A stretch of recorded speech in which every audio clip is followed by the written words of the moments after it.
Subscribe now and press the bell icon. Never miss an update. Hello बच्चों, कैसे हैं आप लोग? आशा करता हूं अच्छे होंगे और स्वागत है आपका अपने प्यारे से YouTube चैनल टेक इनर्शिया पे।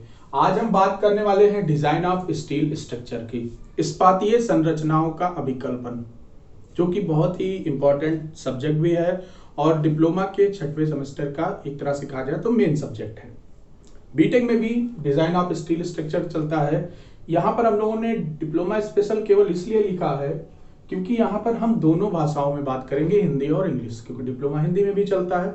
चलिए आज बात करते हैं डिजाइन ऑफ स्टील स्ट्रक्चर की, और ये आप में पहला चैप्टर हम लोग यहाँ पर देखेंगे, इंट्रोडक्शन स्टील स्ट्रक्चर का। अगर हम बात करें डिजाइन ऑफ स्टील स्ट्रक्चर में, तो सबसे पहले हम बात करते हैं कि स्ट्रक्चर क्या चीज होती है। स्ट्रक्चर, संरचना क्या है, संरचना क्या होती है, चलिए समझते हैं। मान लीजिए कोई हम पिंड को यहां पर कंसीडर करते हैं, एक बॉडी लेते हैं और उस पर हमने एक फोर्स लगाया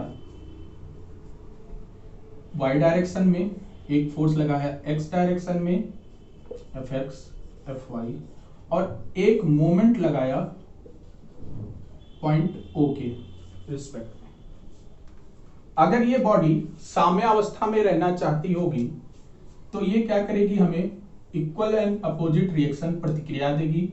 y डायरेक्शन में जितना x डायरेक्शन में फोर्स लग रहा, y डायरेक्शन के दूसरी तरफ फोर्स लग रहा है उतना इधर भी लगेगा। इसी तरह Fx के बराबर और एक मोमेंट के अपोजिट। ऐसा होने पर क्या होगा कि अगर ये बॉडी इस कंडीशन में साम्यावस्था के कंडीशन को फॉलो करती है, मतलब x डायरेक्शन में लगने वाले सभी फोर्सेस के अलजेब्रिक सम 0 हो जाएं और y डायरेक्शन में लगने वाले सभी फोर्सेस के अलजेब्रिक सम 0 हो जाएं और मोमेंट जो लग रहा है वो सभी लगने वाले मोमेंट के सम 0 हो जाएं, तो इस अवस्था को हम लोग क्या बोलते हैं, इक्विलिब्रियम अवस्था, इक्विलिब्रियम कंडीशन। तो संरचना क्या है कि संरचना वह बॉडी है जो बाह्य बलों के लगने के कारण, एक्सटर्नल फोर्स के लगने के कारण भी साम्य अवस्था में रहे। हम ये नहीं चाहते हैं कि अगर हम कोई स्ट्रक्चर बना रहे हैं, कोई घर हमने बनाया है, तो वो हवा के चलने के कारण गिर जाए। अगर x की वैल्यू अधिक होगी, रिएक्शन से अधिक हो जाएगी, तो क्या होगा, स्ट्रक्चर हमारा धंस जाता है। यहीं पर अगर इस फोर्स की y डायरेक्शन में इस फोर्स की वैल्यू अधिक हो जाए रिएक्शन से, तो स्ट्रक्चर क्या होगा, थोड़ा सा शिफ्ट हो जाएगा। और मोमेंट के कारण क्या होता है, स्ट्रक्चर हमारा, ये बॉडी जो है वो घूमने लगेगी, थोड़ा टिल्ट हो जाएगी। तो हम ऐसा तो चाहते नहीं है। तो संरचना वह होती है जो बाह्य बलों के, जो भी बाह्य बल आ रहे हैं उन बाह्य बलों को क्या करती है, इक्विलिब्रियम कर देती है या अपने थ्रू ट्रांसफर कर देती है सॉइल में। ठीक है, अब हम बात करते हैं कि संरचनाओं में हमें क्या क्या पढ़ना है, संरचना में क्या क्या चीजें देखनी है। तो संरचना में हमको देखना है स्ट्रक्चर में क्या क्या चीजें पढ़नी है। तो सबसे पहले इसकी एनालिसिस की जाती है, दूसरा इसकी डिजाइन की जाती है किसी भी संरचना की। एनालिसिस का मतलब क्या है कि इस पे लगने वाला नॉर्मल एक्सियल फोर्स, अक्षीय बल के बारे में हम लोग पता करते हैं, निकालते हैं कितना अक्षीय बल आ रहा है x डायरेक्शन y डायरेक्शन में, कितना शियर फोर्स अपरूपण बल आ रहा है, कितना बेंडिंग मोमेंट, कितना स्लोप एंड डिफ्लेक्शन आ रहा है। ठीक है, अगर हम बात करें तो ये सारी चीजें हमने अपने सोम में, ये सब चीज हम पढ़ चुके हैं। स्ट्रक्चर ऑफ मैकेनिक्स में हमने वहां इन सारी चीजों की स्टडी कर चुकी है। तो अब हमें यहां पर केवल स्टील स्ट्रक्चर में जो भी स्ट्रक्चर हैं उनके डिजाइनिंग, उनका अभिकल्पन करना है। और अभिकल्पन करने का मतलब क्या हो गया कि इन पे जो हम मेंबर्स लगा रहे हैं, क्योंकि कोई भी संरचना दो चीजों से मिलकर बनी होती है, एक मेंबर से और दूसरा उनको हम ज्वाइंट करते हैं। तो स्टील स्ट्रक्चर में हम अलग अलग तरीके के मेंबर्स लेते हैं और उन मेंबर को हम लोग जोड़ते हैं, तब जो हमारा स्ट्रक्चर तैयार होता है वही हमारी क्या है, स्टील स्ट्रक्चर होती है।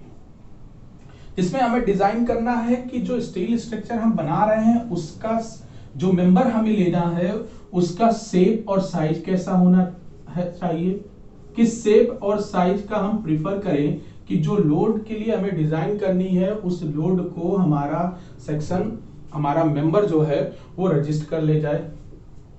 और जो ज्वाइंट हम दे रहे हैं उन ज्वाइंट की एनालिसिस करनी है कि जो ज्वाइंट प्रोवाइड कर रहे हैं उसकी डायमेंशन क्या होनी चाहिए, साइज क्या होनी चाहिए। कहने का मतलब कि जो भी हम ज्वाइंट से इनको संरचनाओं के मेंबर को जोड़ेंगे, क्या वो ज्वाइंट उस पे आने वाले जोड़ों पे आने वाले बलों का, जोड़ों पे आने वाले जो भी उस पे फोर्सेस हैं उनको वो रजिस्टर कर पा रही कि नहीं, मतलब इतना सामर्थ्य वो बना पा रही है कि ज्वाइंट पे आने वाले जो भी फोर्सेस हैं वो उनको रजिस्टर कर ले जाए।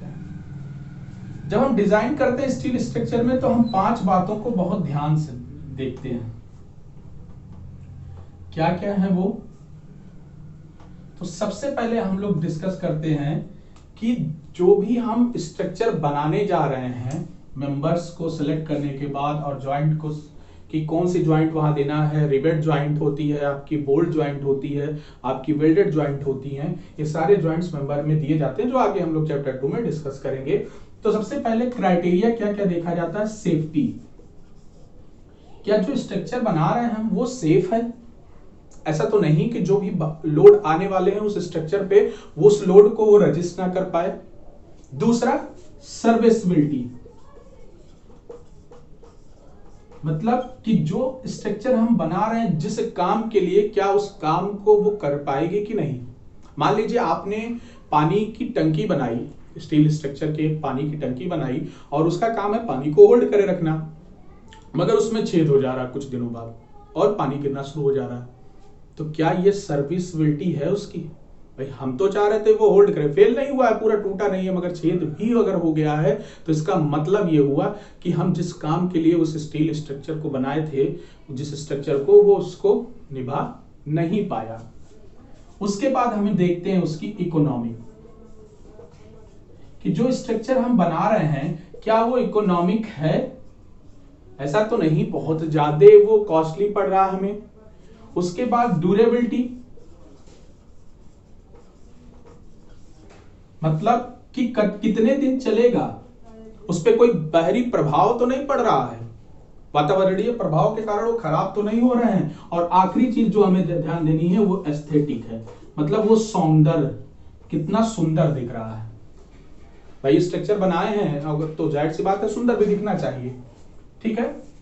तो ये सारी चीजें हम बात करते हैं, जिसमें हम लोग संरचना में 2 चीजें करेंगे, या तो एक एनालिसिस करते हैं, डिजाइन एनालिसिस में जो भी हम फोर्सेस की को फाइंड करते हैं वो हमें यहाँ नहीं करना, हमें यहाँ केवल और केवल क्या करना है, जो मेंबर्स लगा रहे हैं उन मेंबर के साइज और शेप के बारे में पता करना है और कौन से ज्वाइंट से जोड़ें। और जो भी ज्वाइंट आप दे रहे हैं, चाहे बेल्ट दे रहे हैं, चाहे रिवेट दे रहे हैं, चाहे आप बोल्टेड ज्वाइंट दे रहे हैं, वो ज्वाइंट पे आने वाले बलों को वो आपकी रिवेट, बोल्ट या बेल्ट सह पा रही कि नहीं, इसकी उतनी सामर्थ्य है कि नहीं।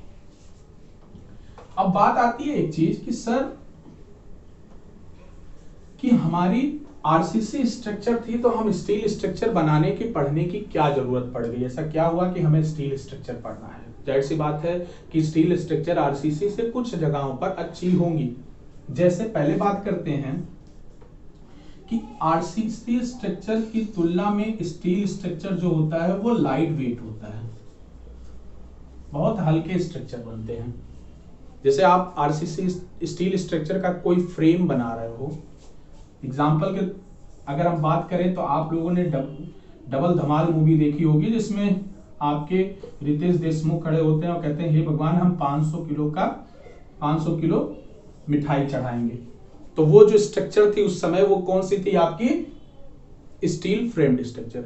अगर हम उसी साइज के अगर हमें आरसीसी की बनानी हो तो बड़े बड़े साइज के स्ट्रक्चर बनते हैं।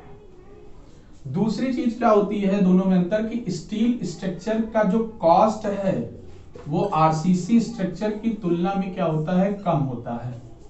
स्टील स्ट्रक्चर का कॉस्ट आरसीसी स्ट्रक्चर की तुलना में कम रहते हैं। और स्टील स्ट्रक्चर का जो सामर्थ्य है, स्ट्रेंथ है, बाई वेट वो बहुत अधिक होता है आरसीसी स्ट्रक्चर से।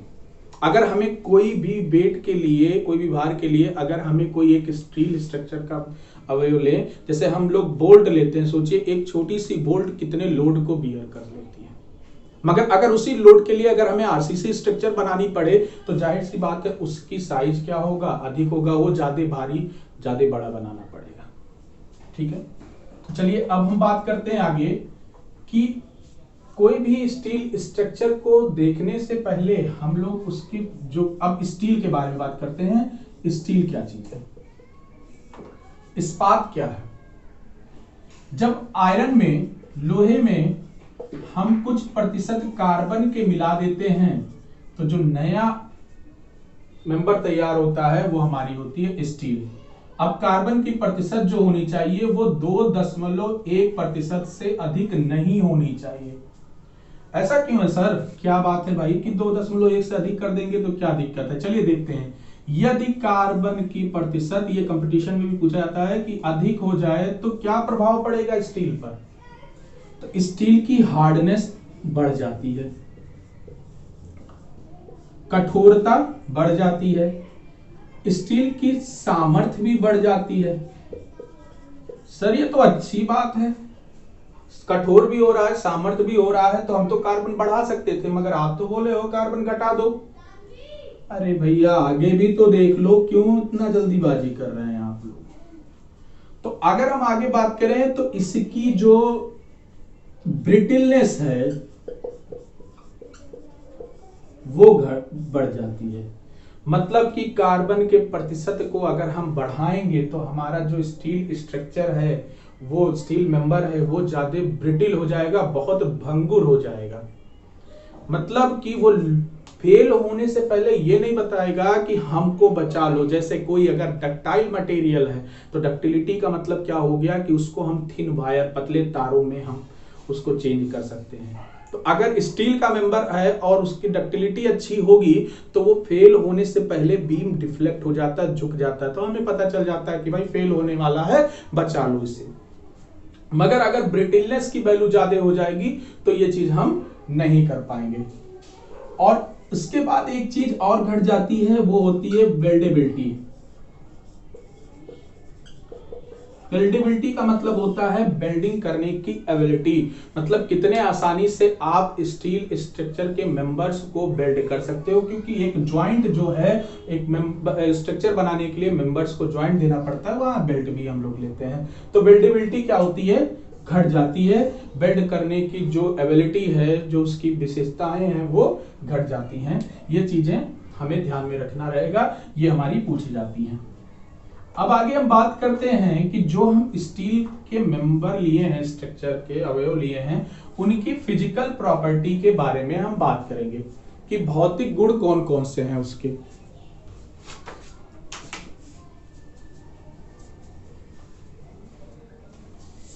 अब देखेंगे फिजिकल प्रॉपर्टी ऑफ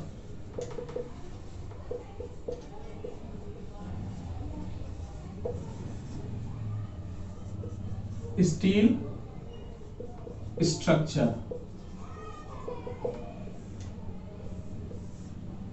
इस्पातीय संरचनाओं का भौतिक गुण क्या क्या होनी चाहिए? भौतिक गुण में सबसे पहले जो भी स्टील स्ट्रक्चर आप लिए हैं उसकी जो डेंसिटी है, जो घनत्व है, वो होती है आपकी 7850 किलोग्राम पर मीटर क्यूब। 7850 किलोग्राम पर मीटर क्यूब होती है डेंसिटी, ये होनी चाहिए। और ये जो चीजें फिजिकल प्रॉपर्टी आपको बताई जा रही हैं, ये आपके कंपटीशन में भी आती है, पहली चीज है। और दूसरी चीज ये है कि वो आपके जब न्यूमेरिकल लगाएंगे तो इन चीजों की हमें वहां पर डायरेक्ट जरूरत रहेगी। दूसरा अगर हम बात करें तो वो है हमारी मेल्टिंग पॉइंट, मतलब कि जो स्टील मेंबर है वो कितने पॉइंट, मतलब कितने हम उसको टेम्परेचर पे वो बिना मेल्ट हुए चल सकता है। तो उसकी मेल्टिंग पॉइंट होती है 1510 डिग्री सेंटीग्रेड। और मेटल्स की तुलना में कहें तो स्टील की मेल्टिंग पॉइंट अच्छी होती है। तीसरा है पॉइजन रेशियो, म्यू, इसकी वैल्यू 0.3 होती है। चौथा है इसका Young's modulus of elasticity, Young's modulus of elasticity मतलब प्रत्यास्था गुणांक।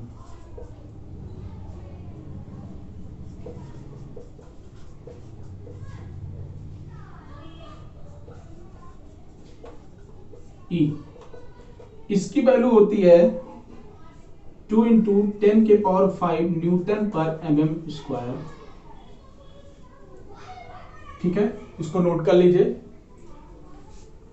अब एक चीज और होता है, वो है थर्मल एक्सपेंशन कोफिशिएंट, तापीय प्रसार गुणांक। थर्मल एक्सपेंशन कोफिशिएंट, तापीय प्रसार गुणांक, जिसे अल्फा से प्रदर्शित करते हैं। तो ये स्टील स्ट्रक्चर के लिए होता है 12 × 10⁻⁶ पर डिग्री सेकेंड। ठीक है, इतनी चीज हो गया। चलिए अब फिजिकल प्रॉपर्टी के बारे में हम बात करेंगे। तो देखिए स्टील स्ट्रक्चर अभी हमने बोला था किन किन चीजों से मिलकर बना रहता है। एक मेंबर से, और दूसरा उन मेंबर्स को जोड़ने के लिए जो हम ज्वाइंट देते हैं, जोड़ देते हैं। तो कौन कौन से मेंबर ऐसे हैं स्टील में जिनकी मदद, जिनसे जोड़कर हम पूरे स्टील स्ट्रक्चर को बनाते हैं। तो सबसे पहला होता है बीम, इसमें हम आई सेक्शन की मेंबर यूज करते हैं। दूसरा होता है कॉलम, यहां पर भी आई सेक्शन यूज कर सकते हैं। तीसरा होता है एंगल सेक्शन, एंगल सेक्शन जो कि इस तरीके के शेप का होता है। फिर होता है चैनल सेक्शन, चैनल सेक्शन ये सी के शेप का होता है। फिर होता है प्लेट, पतली पतली प्लेट्स होती हैं ऐसे। उसके बाद होता है रॉड्स, जो छड़ें आपकी स्टील बार की छड़ें होती हैं। और आखिरी होता है सीट, जो पतली सीट्स होती हैं जिनका आप स्टील के चद्दर बोलते हैं, वो हो गया। ठीक है, अब ज्वाइंट्स में क्या क्या देते हैं सर? तो इन मेंबर्स को जोड़ने के लिए 3 तरह के ज्वाइंट दिए जाते हैं। पहला है रिवेट ज्वाइंट, रिवेटेड ज्वाइंट। दूसरा है बोल्ट ज्वाइंट। तीसरा है belt joint. Riveted joint, bolt joint, belt joint. Sir bolt joint तो देखा है मैंने, बेल्ट ज्वाइंट देखा, अच्छा रिवेटेड नहीं देखा है, कोई बात नहीं। चलिए सबके पास साइकिल तो होगा ही। अरे भैया है, मान गए, चलिए ठीक है, ऐसा क्यों गुस्सा आ रहे हैं? तो रिवेट ज्वाइंट में, या फिर आप अपनी गाड़ी का जब नंबर प्लेट लगवाने जाते हैं तो आप देखिए एक इस तरीके का शेप का रहता है कि ऊपर ऐसे गोल रहता है जिसको हेड बोलते हैं, और नीचे ऐसे पतला सा सर्कुलर रॉड की तरह रहता है, पतला गोल, तो उसको बोलते हैं सैंक, सैंक और हेड। इसे हम लोग क्या करते हैं, जिन भी 2 मेंबर्स को जोड़ना है उनके बीच में होल करके उन्हें आपस में जोड़कर हम इसे फिर क्या करते हैं, नीचे हैमर से, हथौड़े से दबा देते हैं, जिसके कारण नीचे वाला भाग भी कैसा होता है, इस तरीके का हो जाता है। तो ये हमारी क्या कहलाती है, रिवेट। ठीक है, आगे हम लोग बात करेंगे rivet joint, bolt joint, belt joint, और आपके ये चैप्टर भी हैं। सबसे पहले हम रिवेटेड ज्वाइंट के बारे में बात करेंगे कि कितनी रिवेट, मतलब जैसे कोई भी मेंबर है, अब देखिए मेंबर जो भी आपके पास होंगे, 2 तरह के मेंबर्स रहते हैं।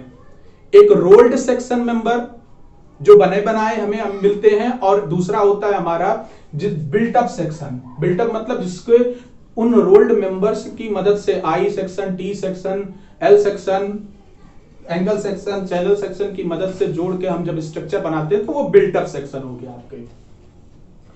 तो जो भी हम मेंबर्स है वो तो हमारे बने बनाए हमको आ रहे हैं, हमें उनमें साइज को डिजाइन करके हमें बस केवल ये देखना है कि साइज क्या है उनका, किस शेप का होना चाहिए, ये हम पता कर लेंगे। बाकी हमारे पास सब बने बनाए वो आते हैं। हमें देखना है कि जो मेंबर्स पे हम ज्वाइंट दे रहे हैं क्या वो ज्वाइंट इतना सामर्थ्य ले पा रहा है कि मेंबर्स पे आने वाले लोड को वो ज्वाइंट झेल जा रहा है, इतना स्ट्रेंथ है उसके पास।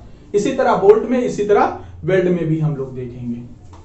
और जो भी मेंबर्स हैं उनके सारे स्पेसिफिकेशन, जो भी प्रॉपर्टीज हैं उसको देखने के लिए हमारे पास दो चीजें हमें खरीदना है। सर क्या खर्चा बढ़ा रहे हो? खरीदना पड़ेगा भैया, नहीं खर्चा बढ़ेगा तो कैसे काम चलेगा? ये दो चीज आप ले लीजिए। एक आईएस कोड लेना है जो चलेगा इस बार आपका, जैसे आरसीसी में 456 2000 चलता था, यहां पर आईएस 800 2007 चलेगा। ये दो ले लीजिएगा, पहला चीज। दूसरा आपको लेना है स्टील बुक। स्टील बुक जिसमें सारे सेक्शन अलग अलग, आई सेक्शन के जितने भी टाइप्स के आई सेक्शन हो सकते हैं, जैसे आई सेक्शन के नाम से कभी भी आपका मार्केट में कोई भी चीज नहीं मिलेगी मेंबर्स, जैसे मिलता है आई सेक्शन में अलग अलग होते हैं, आईएसजेबी, आईएसएलबी, मतलब इंडियन स्टैंडर्ड जूनियर बीम, क्योंकि आई सेक्शन बीम की तरह भी प्रेफर करते हैं, बीम ही बोलते रहते हैं। Indian section junior beam, Indian standard light beam, Indian standard junior beam, Indian standard light beam, इसी तरह Indian standard medium beam, Indian standard high beam. इस तरीके से अलग अलग आईएसजेबी, आईएसएलबी, आईएसएमबी, आईएसएचबी आपके स्टील टेबल में सारी चीजें लिखी हुई हैं। उनके आपको डेप्थ मालूम हो जाएगा कि आप जो आई सेक्शन, मान लीजिए आपको आई सेक्शन लेना है, आईएसजेबी का मतलब जिसका भार कम होगा, एलबी उससे अधिक होगा, मीडियम बीम होगा तो उससे ज्यादा, हाई बीम होगा तो उससे ज्यादा। तो हैवी जो भी भार आप लगा रहे हो कि हाँ इतने भार को झेलना है, तो हमारा मान लीजिए आईएसएलबी सही है, तो आईएसएलबी कितने आप आई सेक्शन जो लेंगे उसकी डेप्थ कितनी होनी चाहिए, उसके हिसाब से स्टील बुक में सारी चीजें लिखी है कि उसका वेब की थिकनेस क्या होगी, फ्लेंज की थिकनेस क्या होगी, वेब का डेप्थ क्या होगा, फ्लेंज का क्या होगा, उसका आई एक्स क्या होगा, आई वाई क्या होगा, रेडियस ऑफ जायरेशन उसको दे रखा है हमारे स्टील बुक में। तो जो भी चीजें हैं जो हमें डिजाइनिंग में जरूरत है वो सारी चीजें स्टील बुक में दी गई हैं। और डिजाइन करने का जो प्रोसीजर है, जो हमें एक इंडियन स्टैंडर्ड रिकमेंडेशन लेना है, वो आईएस कोड से लेना है। तो ये दोनों आप ले सकते हैं। और अगर आपको इसकी पीडीएफ चाहिए तो आप मेरे डिस्क्रिप्शन में जाइएगा, वहां पर टेलीग्राम चैनल है, टेलीग्राम चैनल को ज्वाइन कर लीजिए। वहां पर आपको आईएस कोड और स्टील टेबल के पीडीएफ वहां अवेलेबल हो जाएंगे। अब हम बात करते हैं advantages and disadvantages. Advantages and disadvantages कि जो ये स्टील टेबल, स्टील स्ट्रक्चर ले रहे हैं उसकी क्या खूबी है, क्या गुण है और क्या अवगुण है। सर पहले गुण बताओ भाई, हम यूज करने जा रहे हैं तो हमें ये पता होना चाहिए कि सही है कि नहीं। चलिए देखते हैं क्या क्या एडवांटेज है। पहला एडवांटेज ये है कि ये लाइट वेट होते हैं, ये बहुत हैवी वेट नहीं होते हैं, ठीक है। आरसीसी की तुलना में भी हमने बात किया कि लाइट वेट रहते हैं। दूसरा अगर हम बात करें तो इनका फैब्रिकेशन आसान होता है, मतलब कभी भी किसी स्टील मेंबर्स को आपस में जोड़ना, अगर आप कॉलम और बीम को आपस में जोड़ रहे हैं तो बहुत आसानी से आप वेल्ड कर लीजिए, बोल्ट कर लीजिए, कोई दिक्कत नहीं होती है। मगर यहीं पर आरसीसी स्ट्रक्चर में देखिए उनका फैब्रिकेशन करने के लिए बड़ा तामझाम होता है। तीसरा होता है कि इनका फैब्रिकेशन आसान होता है, इनकी डक्टिलिटी बहुत अच्छी होती है। स्टील स्ट्रक्चर की डक्टिलिटी, तैरता बहुत अच्छी होती है, मतलब फेल होने से पहले वो हमें फेलियर क्राइटेरिया अपनी शो करेंगे। कोई भी बीम होगा पहले डिफ्लेक्ट हो जाएगा तो हमें पता चल जाएगा कि नहीं फेल होने वाला है। जैसे हमने एग्जांपल के लिए लिया था कि अगर एक स्टील के पानी की टंकी आपने ली है और उसमें छेद हो जाता है तो अभी पूरी टंकी फेल नहीं हुई, मगर मुझे ये बात पता चल गई है कि आगे ये फेल हो सकती है। हम एक क्राइटेरिया दिमाग में ले सकते हैं कि जैसा हमने 5-6 क्राइटेरिया बताए थे, तो अगर हम सर्विसबिलिटी की बात करें तो हमारा सर्विस था पानी को होल्ड करना, मगर वो पानी को होल्ड करने लायक नहीं रहा तो हम उसको क्या करेंगे, फेल कंसीडर करेंगे। इसी तरह स्टील स्ट्रक्चर में हमारे पास आरसीसी में भी पढ़े हैं दो तरह के, जब हम माइल्ड स्टील की स्ट्रेस स्ट्रेंथ डायग्राम पढ़ते हैं तो दो तरह के स्ट्रेंथ की बात करते हैं, एक यील्ड स्ट्रेंथ, एक अल्टीमेट स्ट्रेंथ की। तो कहीं पर हमें यील्ड स्ट्रेंथ लेना, यील्ड का मतलब कि उस पानी के टंकी में जो छेद हुआ है क्या हम उसी को फेल मान लें कि पूरी टंकी फेल हो जाए, हम उसको फेल मान लें। ये दोनों चीजें हमें देखनी है। अब बात करें डिसएडवांटेजेस की कि कौन कौन से अवगुण हैं, तो सबसे पहला अवगुण होता है कि स्टील स्ट्रक्चर जो होता है वो साउंड प्रूफ नहीं है, साउंड प्रूफ नहीं होता है। उसमें बहुत ज्यादा मतलब अगर आप स्टील के स्ट्रक्चर, आप आरसीसी स्ट्रक्चर में बगल वाले कमरे में बैठ कर बातें करते हो और आप में मम्मी पापा को सुनाई नहीं देता, मगर यहीं पर आप स्टील स्ट्रक्चर होगा तो सोचिए साहब का क्या होगा। दूसरा होता है फायर रेजिस्टेंस नहीं होता है। दूसरा फायर रेजिस्टेंस मतलब अगर आग पकड़ ले तो स्टील स्ट्रक्चर जल्दी खराब होगी। तीसरा होता है कि इसमें कोरोजन जल्दी लगता है, मतलब इसमें जंग लगते हैं जल्दी, ठीक है, इसमें जंग जल्दी लगते हैं। तो ये कुछ एडवांटेजेस डिसएडवांटेजेस थे जो हम लोगों ने स्टील स्ट्रक्चर के बारे में देखा कि कोई भी स्टील स्ट्रक्चर में क्या क्या। फिर हमने देखा कि मेंबर्स की स्ट्रक्चर क्या है, स्ट्रक्चर की डिजाइनिंग किस हिसाब से की जाती है। अब बात करेंगे इसमें कि एक बार आपने सुना होगा TMT bar, thermo mechanically treated bar, thermo mechanically treated. ये बार बार कंपटीशंस में भी पूछा जाता है कि क्या चीज होता है। तो समझिएगा ये जनरल एक बार होता है, एक स्टील बार होती है, मगर करते क्या है कि इस माइल्ड स्टील बार को हम बार बार गर्म करते हैं, ठंडा करते हैं, गर्म करते हैं, ठंडा करते हैं, गर्म करते हैं, ठंडा करते हैं। तो बार बार आप उसको जब हीट कर रहे हैं और ठंडा कर रहे हैं तो उसके कारण होता क्या है कि इसके जो मॉलिक्यूल्स हैं वो ज्यादा से ज्यादा अंदर क्या होता है, उनमें रीअरेंजमेंट होता है मॉलिक्यूल्स का, और वो ज्यादा से ज्यादा क्या करते हैं, बाहर की तरफ भागते हैं, जिसके कारण कि जल्दी ठंडा गर्म करने के कारण जो ऊपर वाला पोर्शन है, ऊपर की कुछ डेप्थ वो क्या होती है, कठोर हो जाती है, हार्ड हो जाती है, और अंदर वाली जो पोर्शन रहता है वो सॉफ्ट हो जाता है। इससे फायदा क्या होती है कि जब ऊपर वाला पोर्शन हार्ड हो जाता है तो ये हमें क्या करती है, अधिक स्ट्रेंथ देती है,